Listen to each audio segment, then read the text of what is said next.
je suis allée voir Maléfique 2, le pouvoir du mal, et c'était vraiment cool.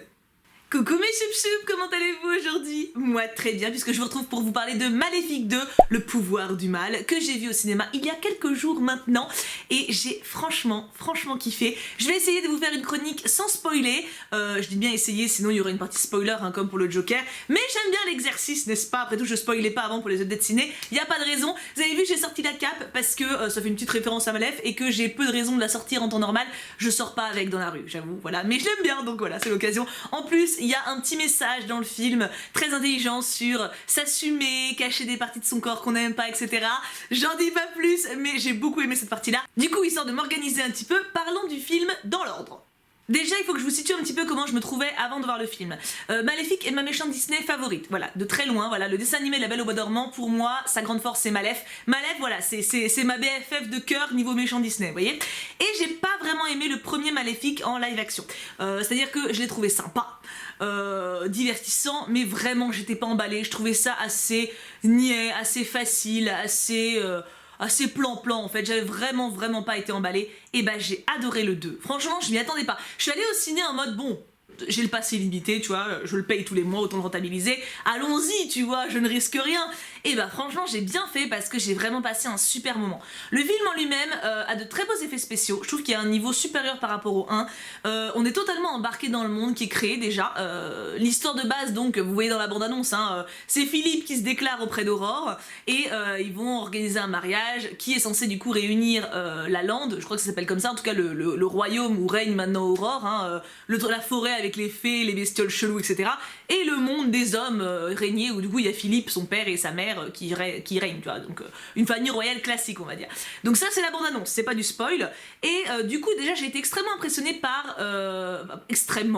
J'ai été impressionnée par le look des personnages de la lande. Je trouve que ils font vraiment réaliste, vraiment attachant, ils ont réussi à créer des caractères sympas. Il y a encore les fées relous, hein, Flora, Paprenelle, Pâquerette, mais Dieu merci, maintenant elles sont totalement anecdotiques, alors que dans le premier elles étaient chiantes et on les voyait toutes les 2 minutes. Là on les voit 3 fois 3 secondes, donc on surmonte totalement leur présence, et elles ont un petit côté attachant limite. Je dis bien limite quand même, faut pas déconner, mais c'était sympa. Du coup voilà, déjà... Point positif là-dessus, les paysages, les décors, les créatures créées sont réussis. Moi j'ai été embarquée, j'y ai cru, donc ça déjà c'est pas mal, parce que pour le premier c'était pas trop ça, hein, c'était même pas ça du tout. Les musiques m'ont pas marqué plus que ça, je dois avouer. Par contre, les tenues, les costumes sont dingues. Les robes sont superbes. Bah c'est ça en fait, les robes, les tenues. Encore une fois, ça fait partie de l'immersion dans l'univers. Mais on voit les costumes, on voit ouais, comment ils sont habillés. Les robes d'Aurore sont ouf. La robe de fin.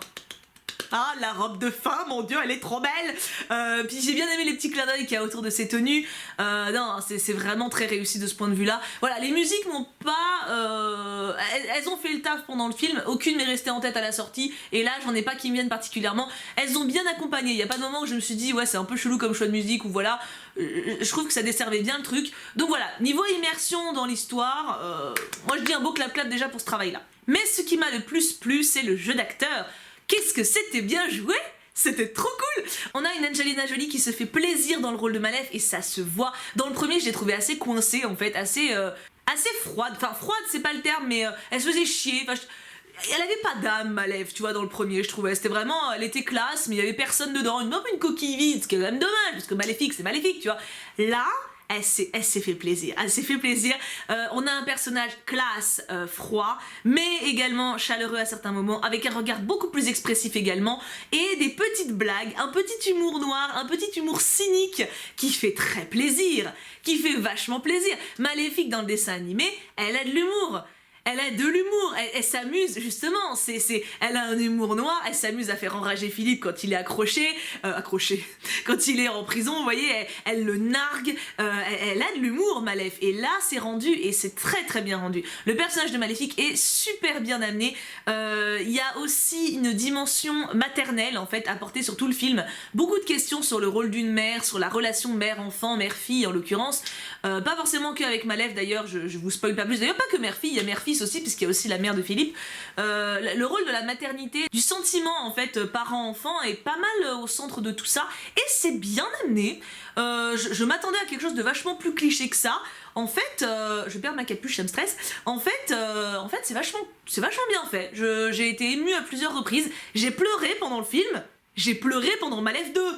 Quand même. Il y a des moments vraiment touchants.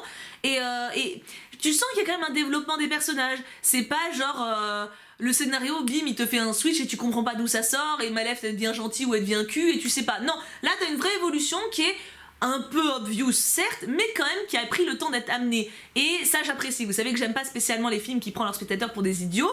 Là en l'occurrence, j'ai vraiment pas eu le sentiment d'être prise pour une idiote. Donc big up pour ça. Aurore est donc jouée par Elle Fanning, comme dans le premier film, mais elle a grandi, je trouve, depuis le premier film. Dans le premier film, clairement, on voyait une fifille mignonne, mais qui n'avait aucun intérêt. Voilà, Aurore était transparente, totalement transparente dans le premier film. Je le reproche pas à l'actrice, puisque dans le film de La Belle au Bois dormant, Aurore est transparente aussi. Hein. Mais là, je trouve que l'actrice a vraiment grandi. Je pense aussi que c'est dû à son âge aussi, parce que bah, mine de rien les années passent. Mais elle a su donner un caractère à son héroïne, elle a su donner beaucoup de personnalité, beaucoup de douceur, sans que ce soit de la naïveté pour autant. Je la compare un petit peu à Cendrillon dans le live action que j'adore. Vous savez que j'adore ce live action, c'est mon préféré. Je trouve que c'est limite comparable au niveau du jeu. Elle y met du cœur, elle y met de l'attention. On a une héroïne qui se bouge. On a une héroïne qui a conscience de ses responsabilités en tant que reine de son petit royaume de fées là. On a une héroïne qui a du caractère et c'est agréable de voir Aurore dans ce sens-là parce que souvent elle est décrite comme passive etc. C'est pas sa faute la pauvre dans son dessin animé, et puis on se les trois quarts du temps forcément qu'elle est passive. Mais je veux dire moi justement j'ai toujours eu une petite douceur, une tendresse pour Aurore et là je suis très contente de voir un film qui la met en avant. De plus son couple avec Philippe est très touchant. J'ai trouvé ça super bien, encore une fois, on a un peu le même truc que dans Cendrillon. Il y a une alchimie qui est créée, on essaie de la travailler, alors c'est pas autant poussé que dans Cendrillon quand même, je parle encore une fois du live action, hein, mais il y a quand même une belle relation entre les deux, on croit à leur histoire, on croit à leur amour, on aime le prince pour ce qu'il est, outre son rôle de prince, on apprend à le découvrir un petit peu quand même. Non, ils ont vraiment bien bossé, parce que pourtant, c'est des persos qui sont souvent mis de côté, bah, d'ailleurs dans le premier on en jouait de ça, hein, parce que je spoil pas le premier, mais voilà, enfin si vous voulez voir le premier Malef, allez-y, hein, s'il n'est pas trop tard. Mais voilà, ce qui réveille Aurore, c'est pas forcément Philippe. Ah voilà, pour ceux qui ont vu le film, vous comprenez, pour les autres, démerdez-vous, regardez-le vite, parce que le 2 est quand même sorti. Donc voilà, pour ce qui est d'Aurore, ça a été une très bonne surprise.